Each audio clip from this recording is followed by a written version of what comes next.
Welcome to Motivational Minute here on the Writer's Atelier channel. My name is Racquel Henry, and I am going to encourage you to write and slow down.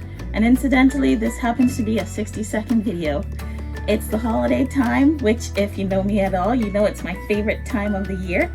And I just wanted to take a moment to remind everyone that yes, you can carve out time for writing, but it's also very important to spend some time with your family and your friends, all of your loved ones for that matter. It's very easy to get into the cycle of doing, and going like I always do.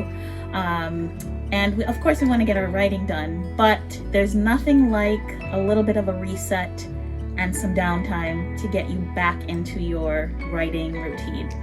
Trust me, you're going to come back energized and refreshed. So just remember to slow down a little bit this holiday season, and I hope you have a good one. Thanks for watching. If you like this video, be sure to like and subscribe. Bye.